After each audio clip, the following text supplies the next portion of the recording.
आज एनजेएफसी Excel entertainment के banner तले फिल्म रोज़ा की मुख्य अभिनेत्री आम्रपाली दुबे पत्रकार बंधुओं से मुखातिब हुई। आम्रपाली दुबे ने बताया कि रोज़ा फिल्म में वह रोज़ा का किरदार निभा रही हैं। रोज़ा एक ऐसी लड़की की कहानी है जो मायके और ससुराल दोनों जगह से हार जाने के बाद भी समाज की अबला महिलाओं को साथ लेकर एक बड़े समूह के साथ देश की प्रगति में अपना साथ देती है।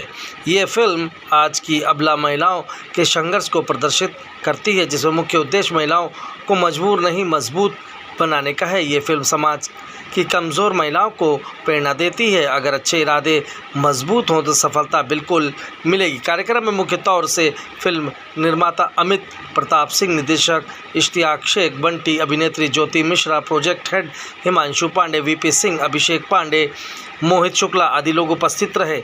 आइए देखें प्रेस वार्ता में क्या कुछ बोली आम्रपाली दुबे। देखें इस खास रिपोर्ट में। सबसे पहले तो मुझे बहुत ज़्यादा खुशी हो रही है यहाँ के लोगों से मिलकर, क्योंकि मुझे लगता है मैं पहली बार शायद कानपुर आई हूँ। उत्तर प्रदेश में कई सालों से मैं फ़िल्में शूट कर रही हूँ और बहुत सारी गैदरिंग्स के लिए आ रही हूँ।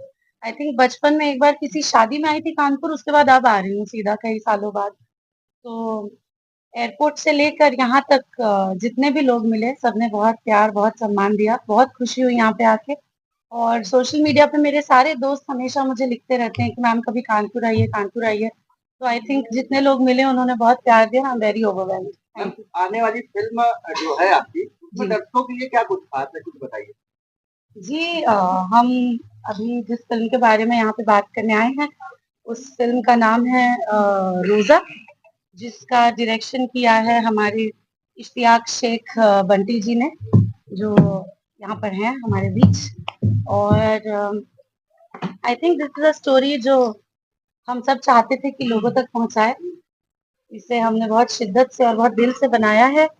आप सबके बीच ये फिल्म बहुत जल्द आएगी। बस अपना प्यार दीजिएगा, इस सिनेमा को देखिएगा। अच्छा, उस तरीके की है या मुस्लिमों के उनके बारे में बताने के लिए? आई थिंक मैं जो फिल्में करती हूँ वो मैं महिलाओं के पक्ष में बात करने की कोशिश करती हूँ।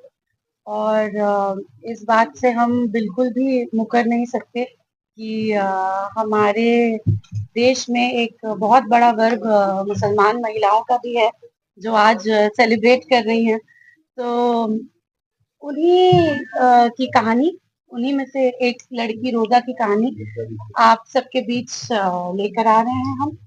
आई थिंक कुछ स्टोरीज होती है ऐसी जिन्हें बताना, जिन्हें लोगों के सामने ले आना बहुत जरूरी होता है। Our film Rosa revolves around triple talaq, and I think it was a topic that we had to, put forward in front of people.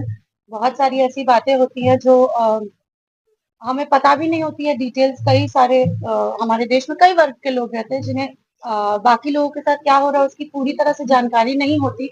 तो ये फिल्म हमारी कोशिश है, हमारे राइटर हैं शकील नियाजी जी, उनकी, इश्तियाक शेख जी की, मेरी ये कोशिश है कि हम अपने स्तर पे कैसे वुमेन एम्पावरमेंट का एक पहलू ये भी आप लोगों के सामने पेश कर सकें, वो हमने करने की कोशिश की है। महिलाओं की बात करी है, वुमेन एम्पावरमेंट की बात करी है, भोजपुरी या बॉलीवुड में काफी आरोप लगते हैं महिलाओं को लेकर के। आपको क्या कहना है कि महिलाओं की स्थिति भोजपुरी वुड में या बॉलीवुड में क्या है? आई थिंक जो भी आरोप लगते हैं या जिनके भी साथ, और मैं किसी भी इंडस्ट्री की बात कर रही हूँ, मैं सिर्फ भोजपुरी फिल्म इंडस्ट्री की नहीं, मैं सारी इंडस्ट्रीज की बात कर रही हूँ, मैं कॉर्पोरेट फर्म्स की बात कर रही हूँ, मैं लोकल ट्रेन्स की बात कर रही हूँ, मैं बीएसटी बसेस की बात कर रही हूँ, मैं पब्लिक ट्रांसपोर्ट की बात कर रही हूँ, मैं पूरे विश्व पटल पर जो भी महिला अनसेफ फील करती है उन सबके लिए ये कहना चाहती हूँ कि अगर आपको अनसेफ महसूस हो रहा है तो हमारी प्रशासन आपकी मदद करने के लिए हमेशा उपलब्ध है। उत्तर प्रदेश में 112 है ना, 112 पे कॉल करिए, जो भी आपको परेशान कर रहा है। एक कितना 1090 सीधा कॉल लगाइए, जो परेशान कर रहा है उसकी वाट लग जाएगी। मेरी श्योर। ये तो मैम आपने प्रशासनिक बात की, मैं आपसे कह रहा हूँ एज अभिनेत्री, आप एज एन अभिनेत्री also I am saying that in any firm, किसी भी जगह पे, किसी भी वर्क प्लेस पर अगर किसी महिला के साथ उसे लग रहा है कि उत्पीड़न हो रही है, उसे प्रताड़ित किया जा रहा है, तो उसे अपनी आवाज रखनी चाहिए। और उसे नहीं, प्रभु के पास मेरे साथ तो ऐसा कभी हुआ नहीं। और मुझे लगता है कि अगर ऐसा हुआ होता, जो कि आई एम वेरी ब्लेस्ड कि नहीं हुआ, अगर ऐसा हुआ होता तो मैं सबसे पहले 1090 पे कॉल करती। मैडम कब रिलीज हो रही है? बहुत जल्द, ये तो सर बता पाएंगे हमको। अभी हमारी शूट की मतलब लगभग तैयारी जो है वो फर्स्ट शेड्यूल की हो चुकी है। सेकेंड शेड्यूल हम लोग कल या परसों से स्टार्ट करेंगे और जो भी पोस्ट प्रोडक्शन को समय लगता है 3 से 4 महीने ओरिएंटेड एक तरीके से फिल्म कह सकते हैं। अभी मुस्लिमों से जुड़ा हुआ एक वक्फ बोर्ड बिल आया है, उसको लेकर के आपका क्या मानना है, क्या कहते हैं? मुझे लगता है कि जो बिल पास होता है हमारी संसद में वो पूरे देश के लिए अच्छा होता है, तो ये भी अच्छा ही होगा। जब बहुमत से पास हुआ है ये बिल तो बहुत अच्छी बात है। और जितना सशक्ति से हमारा देश आगे बढ़ रहा है, अब इस बिल के पास होने के बाद और सशक्ति से आगे बढ़ेगा। जो पैसे जिन जरूरतमंदों के पास जाने चाहिए वहां पहुंचेंगे, तो इस बात की पूरी देश में खुशी की लहर है। मुझे बहुत मेहनत लगी है और बहुत सारे सीक्वेंसेस में जहाँ पे मेरे पिताजी के साथ मेरे सीन थे, अभी भी पिताजी ही बोल रही हूँ।